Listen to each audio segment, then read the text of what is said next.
जिंदगी में ये हुनर भी आना चाहिए, जब जिंदगी बन जाए जंग तो जंग जीत जाना चाहिए। नमस्कार दोस्तों, मैं दिव्यांग त्रिपाठी, डायरेक्टर ऑफ नैतिक institute, proprietor of CPT shoes and inspirational speaker. दोस्तों, सुशांत सिंह राजपूत अब हमारे बीच नहीं रहे। बहुत सारे लोग नेट पर मैंने देखा कि सुशांत सिंह राजपूत को बुज़दिल और कायर भी बोल रहे थे, पर अगर सुशांत सिंह राजपूत बुज़दिल और कायर होते तो शायद वो पटना के एक छोटे शहर से निकल करके मुंबई में एक बड़ी बॉलीवुड इंडस्ट्री का हिस्सा बनने का सपना ना देख पाते, और शायद वो इतना सफल करियर अपना बॉलीवुड इंडस्ट्री में ना बना पाते। जब वो अपना करियर स्टार्ट कर रहे थे तो उन्होंने 11 इंजीनियरिंग कॉलेज में अपना इंटर एग्जाम दिया था और सभी में उन्होंने टॉप किया था। उसके बाद वो नेशनल ओलंपियाड में भी उन्होंने टॉप किया। उसके बाद वो मुंबई चले आए क्योंकि उन्हें लाइफ में एक्टर बनना था। अपनी स्ट्रेंथ को पहचाना लाइफ में बहुत ज़रूरी होता है। बहुत सारे लोगों के लिए शायद इंजीनियरिंग बहुत ही अच्छा विकल्प था, क्योंकि सुशांत के भी अच्छे नंबर आए थे इंजीनियरिंग में, तो शायद वो इंजीनियरिंग कॉलेज में एडमिशन लेकर के उसी फील्ड में आगे जा सकते थे। पर उन्होंने ऐसा नहीं किया। उन्होंने अपनी स्ट्रेंथ को पहचाना, अपने काम को पहचाना कि क्या ऐसी चीज़ है जो उन्हें नींद नहीं आने देती है, और फिर वो मुंबई आए और काम करने स्टार्ट किया। शुरुआत में सुशांत सिंह राजपूत को कोई सफलता नहीं मिली। वह छोटे छोटे जो बैकग्राउंड म्यूजिक जो डांसर होते हैं पहले उन्होंने उस पर काम करना स्टार्ट किया, क्योंकि उनका बॉलीवुड में कोई भी गॉडफादर नहीं था। उन्हें जो कुछ भी करना था अपने दम पे करना था, अपनी मेहनत पे करना था। उन्होंने स्टार्टिंग में जो बैकग्राउंड म्यूजिक डांसर्स होते हैं उनमें काम करना स्टार्ट किया। उसके बाद धीरे धीरे उन्होंने टीवी सीरियल में काम करना स्टार्ट किया। और आप लोग जानते ही होंगे 2009 से 2011 के बीच में पवित्र रिश्ता बहुत ही सक्सेसफुल टीवी सीरियल में से एक रहा था। सुशांत सिंह की ये मेहनत और जुनून ही था जो उन्हें एक मुंबई जैसे बड़े शहर में उन्होंने इतनी सफलता प्राप्त की। 2011 में जब पवित्र रिश्ता अच्छा चल रहा था तो शायद वो अपनी लाइफ को सेटल मान सकते थे और अपने कंफर्ट जोन से कभी बाहर ना निकलते। बहुत सारे लोग ऐसे ही करते हैं, जब उनकी लाइफ सेटल हो जाती है या फिर जो एक अर्निंग अच्छी करने लगते हैं तो अपने लाइफ को कंफर्टेबल बना लेते हैं और फिर उससे कभी बाहर नहीं निकलते। पर सुशांत सिंह राजपूत इनमें से अलग थे। उन्होंने कुछ अपना और अच्छा करने के लिए उन्होंने अपने कंफर्ट जोन को तोड़ा और फिर वो उन्होंने बॉलीवुड इंडस्ट्री में कदम रखा।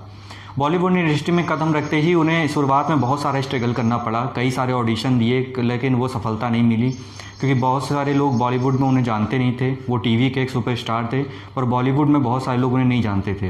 उन्होंने शुरुआत में बहुत सारे ऑडिशन दिए और फाइनली जा कर के पीके में उनका छोटा सा एक रोल था।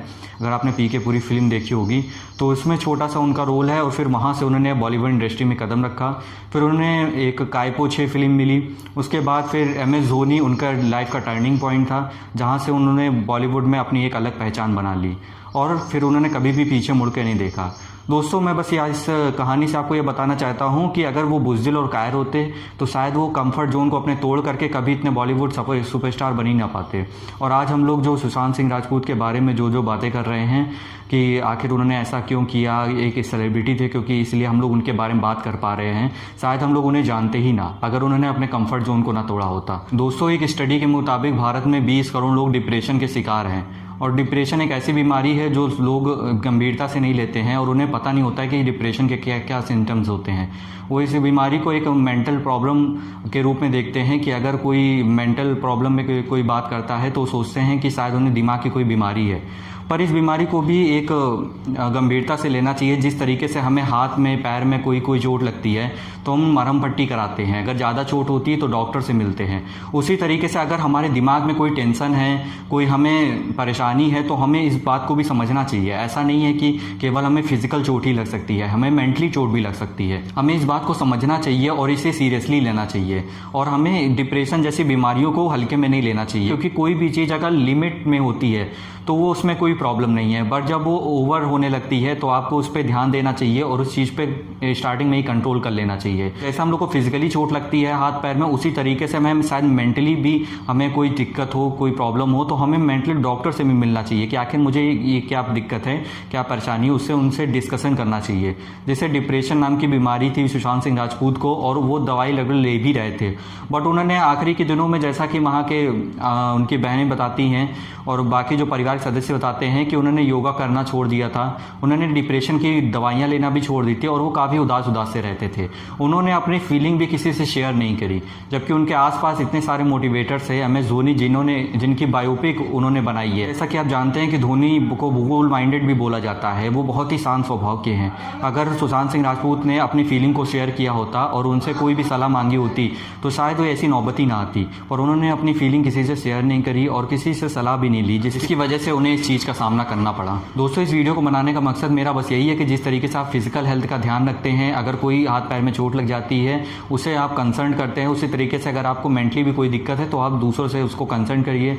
अगर आप डॉक्टर से मिलना चाहते हो डॉक्टर से मिलिए, लेकिन आप इस बात को हल्के में मत लीजिए कि अगर मुझे कोई मेंटली प्रॉब्लम है तो लोग क्या कहेंगे, या और लोग से अगर मैं डिस्कस करूंगा तो वो लोग मुझे क्या समझेंगे। इस तरीके से चीज़ों पर ध्यान मत दीजिए, और जिस तरीके से आप फिजिकली अपना ध्यान रखते हैं उसी तरीके से मेंटल हेल्थ पे भी वर्क करिए। ज़्यादा से ज़्यादा हो सके तो अच्छी बुक्स पढ़िए, अच्छे लोगों से मिलिए, अच्छी प्रोग्राम्स देखिए। जिस तरीके से आप अपनी फिजिकल हेल्थ का ध्यान रखते हैं उसी तरीके से आपको अपनी मेंटल हेल्थ का ध्यान रखना चाहिए।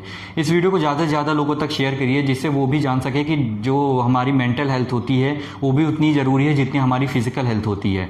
तो इसलिए आप मेंटली हेल्थ पे भी अपना ध्यान करें, योगा करें, एक्सरसाइज करें, और अपने मेंटल हेल्थ को भी पूरी तरीके से सही करें। क्योंकि ज़्यादातर जैसा आप जानते हैं कि इंडिया में डिप्रेशन के बहुत सारे मरीज ऐसे हैं जिन्हें ये ही नहीं पता है कि मुझे डिप्रेशन नाम की कोई ऐसी बीमारी भी होती है या मुझे वो बीमारी भी है। तो इसको भी ज़्यादा से ज़्यादा, इस वीडियो को ज़्यादा से ज़्यादा लोगों तक शेयर करें, जिससे उन्हें ये बात पता चल सके कि हाँ, मेंटली भी कुछ दिक्कतें हो सकती हैं आपको, और उसे डॉक्टर से मिल करके आप उसको सही कर सकते हैं। तो इस वीडियो को अगर अच्छा लगा हो तो प्लीज़ इसको लाइक करिए, ज़्यादा से ज़्यादा लोगों तक शेयर करिए, और अगर आप चैनल पर नए हैं तो इस चैनल को तुरंत सब्सक्राइब कर लीजिए, और लोगों से भी सब्सक्राइब करिए, जिससे उनके पास भी लाइफ चेंजिंग इंस्पिरेशनल वीडियोस उनको मिलती रहें। आप सभी का हर बार मेरी वीडियो देखने के लिए बहुत बहुत धन्यवाद।